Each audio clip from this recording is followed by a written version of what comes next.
Москва шаарынын тургундары, Қазақстан границага чыгып келүү, кирди чыкты кызматын сунуштайбыз. Эң негизгиси, сиздин үйүңүздүн дарегинен алып кетебиз. Ыңгайлуу жана комфорттуу автоунаалар, тажрыйбалуу жана кичипейил айдоочулар кызматыңыздарда. Эч кандай пересадкасы жок. Границага чейин барабыз жана границадан өтүүгө жардам көрсөтөбүз. Регистрацияңыз просроченный болуп, же базадан чыкпай жатса, жана кандайдыр бир штрафтарыңыз болсо, кабатырланбаңыз. Бизге чалыңыз. Туура маалымат беребиз. Черный списоктон текшерип, анан жолго чыгабыз. Толук маалымат жана WhatsApp +7 925 017 16 16 +7 929 654 45 64. Сот Адахан Мадумаровдун апелляциялык арызын артка кайтарды. Жогорку кеңештин мурдагы депутаты Адахан Мадумаровдун 1-май райондук сотунун өкүмүнө каршы Бишкек шаардык сотуна жазган апелляциялык арызы артка кайтарылды. Бул боюнча 1-май райондук сотунун маалымат кызматынан билдиришти. Маалыматка ылайык, мындай чечим арыз берүүнүн мөөнөтү өтүп кеткендигине байланыштуу кабыл алынган. Белгилей кетсек, Мадумаров Бишкектин административдик сотуна 29 апрелде апелляциялык арыз берген. Эске салсак, Борбордук шайлоо комиссиясы 26 апрелдеги жыйынында парламент депутаты Адахан Мадумаровдун ыйгарым укуктарын мөөнөтүнөн мурда токтоткон. 26 мартта 1-май райондук сотунда ага карата өкүм чыккан. Чечимге ылайык ал коюлуп жаткан айыптар боюнча күнөөлүү деп табылып, кылмыш жоопкерчилигине тартуунун мөөнөтү өтүп кеткендигине байланыштуу жаза дайындалган эмес. Өкүм мыйзамдуу күчүнө киргенге чейин камакка алуу түрүндөгү баш коргоо чарасы өзгөртүүсүз калтырылган. Мадумаров райондук соттун чечимине каршы шаардык сотко даттанган эмес жана 26 апрелге караган түнү эркиндикке чыккан. Булак Супер KG. Россия стратегиялык эмес өзөктү куралды колдонуу боюнча машыгууларды өткөрөт. Россия президентинин маалымат катчысы Дмитрий Песков эмне үчүн ракеталарды колдонуу менен машыгууларды өткөрүү пландалып жатканын түшүндүргөнүн РИА Новости жазды. Анын айтымында, ракеталык машыгуулар батыш саясатчыларынын Украинага аскер жөнөтүү ниети тууралуу билдирүүлөрүнө байланыштуу. Чынында коргоо министрлигинин билдирүүсүндө толук айтылган. Эгер кайсыл билдирүүлөр жөнүндө кеп болуп жатканы суроо жаратса, анда Макрон мырзанын жана Британ өкүлдөрүнүн сөздөрү экени анык көрүнүүдө. Алардын катарында АКШ Конгрессинин мүчөсү кошулду. Алар Украинага куралдуу күчтөрдү жөнөтүү ниетин билдирип, даярдыгын айтышууда, деген Песков. Ал аталган саясатчылар НАТОнун жоокерлерин орус аскерлерине каршы койгусу келип жатканын белгиледи. Бул чыңалуунун болуп көрбөгөндөй жаңы раунду. Албетте өзгөчө көңүл бурууну жана ошондой эле чараларды талап кылат деп баса белгиледи маалымат катчы.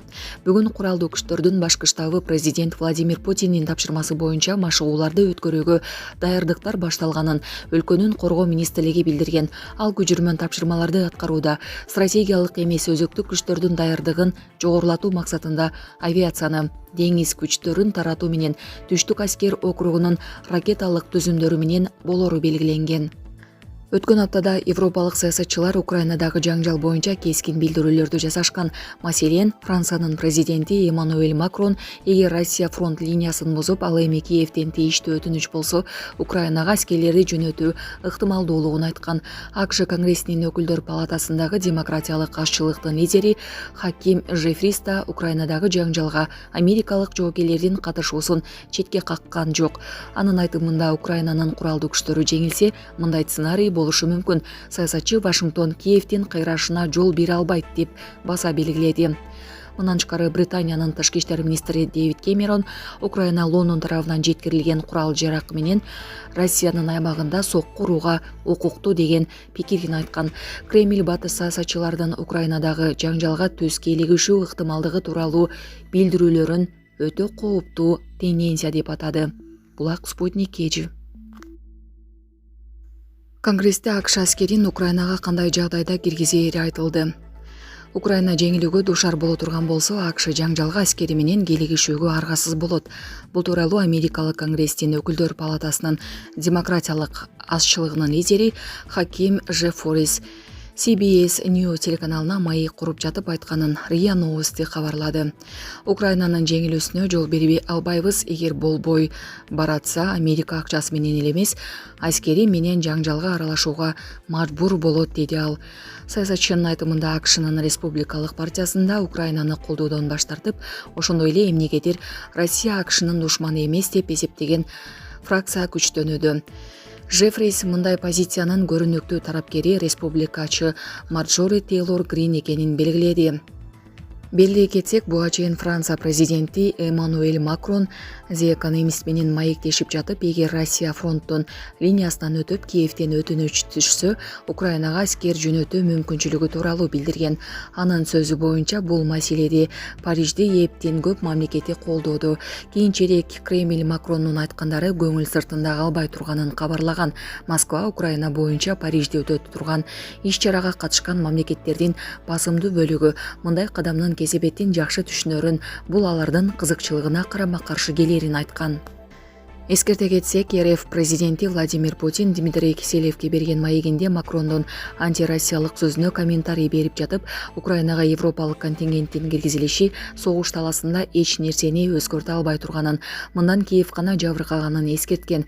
Макрондун Украинаны колдоодо эч кандай кызыл чеги жок экенин айткан сөзүнө Путин ушундай позицияны карманган мамлекеттерге карата Россиянын да эч кандай чеги болбой турганын кошумчалаган.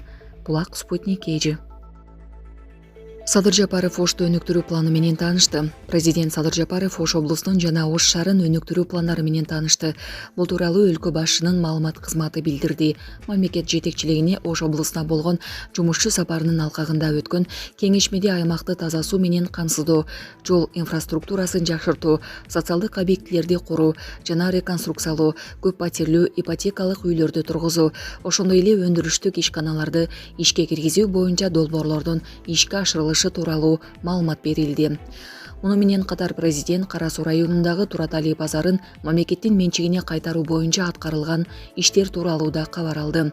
Жапаров тапшырмалардын аткарылышын катуу көзөмөлдөөнүн маанилүүлүгүн өзгөчө белгилеп, президенттин администрациясына отчеттук маалыматтарды үзгүлтүксүз берип туруу зарылдыгын эскертти. Булак Спутник Эйжи. Си Цзиньпин Палестинаны кайра түзүүгө чакырды. Кытайдын төрагасы Си Цзиньпин жакынкы чыгыштагы жаңжал боюнча Бейжиңдин тынчсыздануусун билдирди.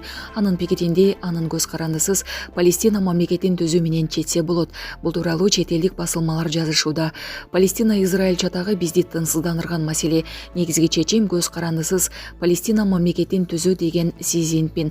Анын пикиринде жакынкы чыгышта тынчтыкты калыбына келтирүүгө жардам берүү үчүн өлкөлөр кызматташууну күчөтүшү керек. Булак Супер Кежи.